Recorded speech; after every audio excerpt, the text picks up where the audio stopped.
You were the daughter of the Marquis of BNHA, and because of that, you had to attend a lot. And when I say a lot, it's a lot of gatherings. This time, the gathering took place in Paris. But don't misunderstand. You were really thankful to be the daughter of an influential man, because if it weren't for this, you would never had the opportunity to travel all around the world, and in Paris in particular, the town you heard so many romantic stories about. You took a note to thank your dad once you come back home. Of course, it was a long journey to arrive on time. Plus, you weren't the biggest fan of boat, but the rest of the journey was quite peaceful, rhythmed by your conversation and laugh with your parents and your older sister. You took some time to look by the window of the carriage to admire the beautiful landscape. Before arriving in Paris, you had to pass through a lot of small villages, all more cute and welcoming one than the others. From the church bell to the market square, everything filled you with wonder. You wanted to get out of the carriage and play with the children, their balloons, and their wooden dolls. Unfortunately, a break was not possible without risking to arrive late at the reception. And of course, and according to your mother, the nobles are never late.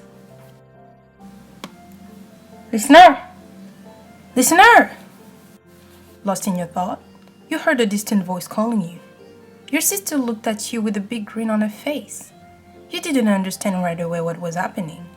But when we realized that the carriage was not moving, that's when you snapped. Hurry up! We just arrived!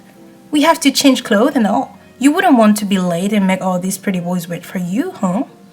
Your sister whispered in your ear with a slight laugh. You couldn't prevent yourself to join her. For the little story, the party took place in one of your parents' Akitan's castle. The Kaminari, a Japanese couple who decided to move to France and buy a castle, were waiting for you in front of the door. Hey there! A blond man with a mustache and a pretty suit greets you.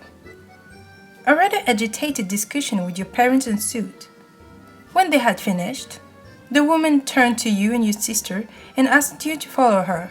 So you rushed into the castle until you came to a door decorated with beautiful gliding and carvings.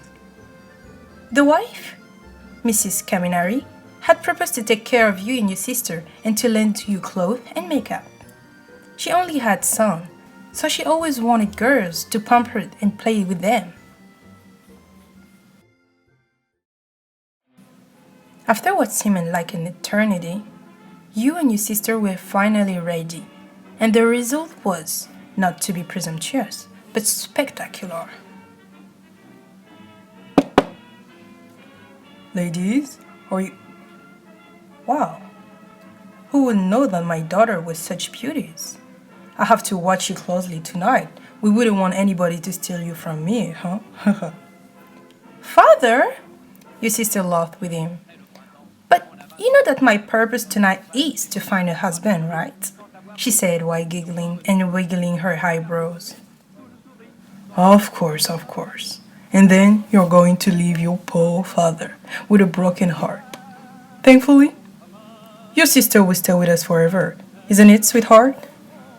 Yes. Unless... What?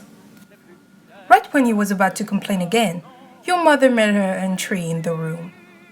Everyone, let's go.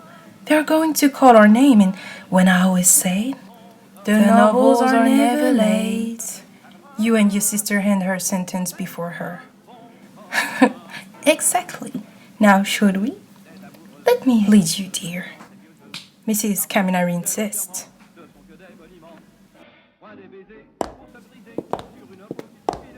You walk through the castle for what seemed like an eternity. When you finally stop in front of the door, it was even bigger and more beautiful than all the ones you've seen so far. That is when you stop and you hear someone say your name, and then the doors open.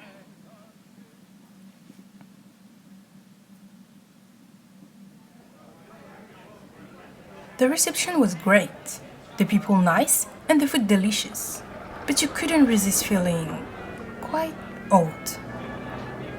Then you proceed to excuse yourself and head to another door. There was certainly a lot of doors in this castle, you thought to yourself.